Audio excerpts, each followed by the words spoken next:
Hey everybody, my name is Andrew, and we're back with another Culips episode. Hi Suzanne, I'm doing really well. How about you? Oh man, I've been on the road for the last 6 weeks, Suzanne, and I'm finally back home, quote unquote home. You know, as I'm sure a lot of our listeners are aware of, I live in Korea, but I'm Canadian. So it's weird to say I'm home because I'm not technically home, but Korea kind of feels like home, so I don't know. I don't know where I am, but to my home base. Yeah, and today I wanted to talk to you a little bit about my trip. Now, I had a lot of great experiences. I visited China, I visited Canada, I visited Japan, and I also traveled around Korea for a bit. And I won't have time to talk to you about everything today, but I did want to talk to you a little bit about my time in Beijing, China.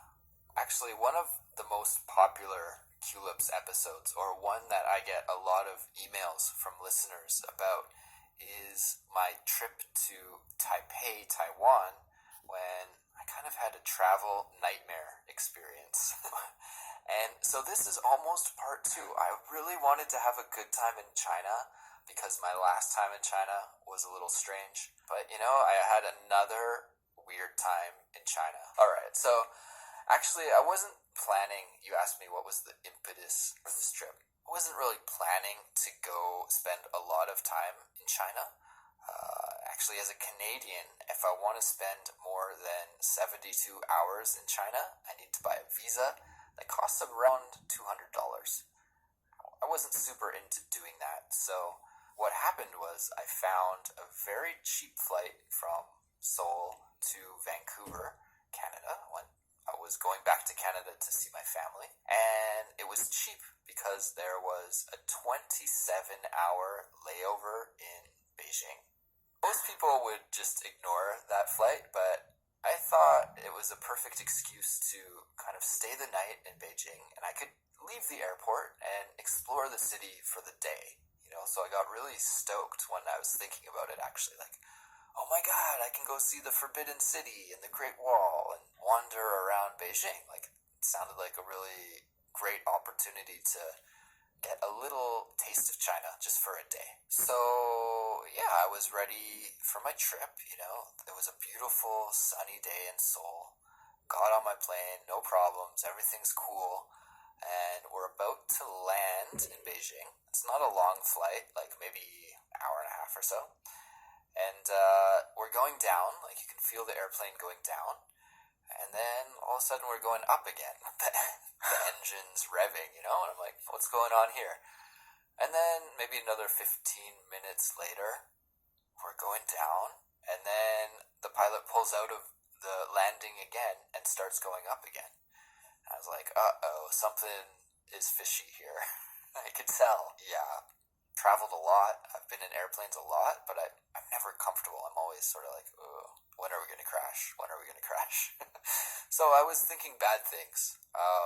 And the captain came on, and he made an announcement saying that there was a major thunderstorm in Beijing, and that we can't land there, that the airport is closed. There's no planes leaving, there's no planes coming in. So we were rerouted to, I can't remember the name of the airport, to be honest with you, but it was in northern China, right near the North Korean border, really close to North Korea.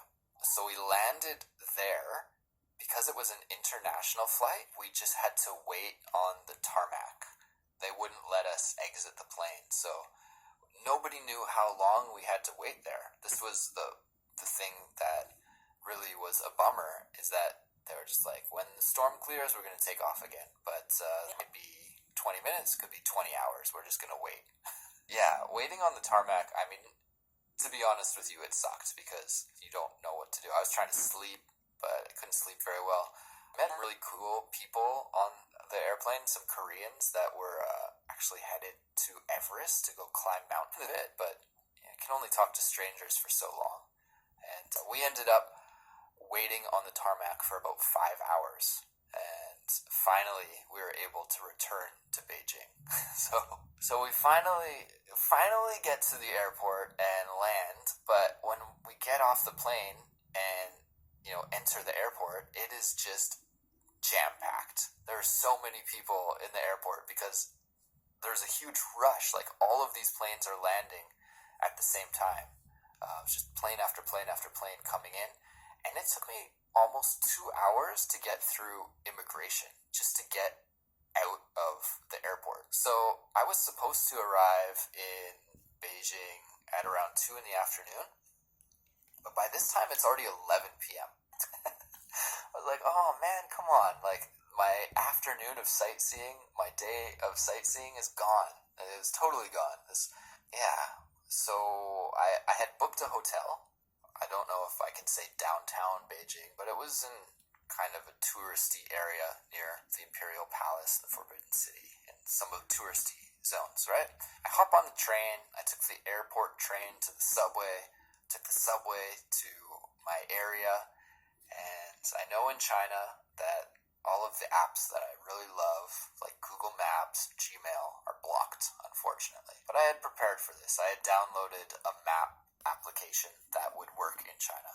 So no problem, loaded up the address of my hotel into the map and just followed the GPS to where I was supposed to go, right? So I get there, it's about, 20-minute walk or so, and there's no hotel there. I don't know if they lied or if this map was crappy or what, but by now it's around midnight,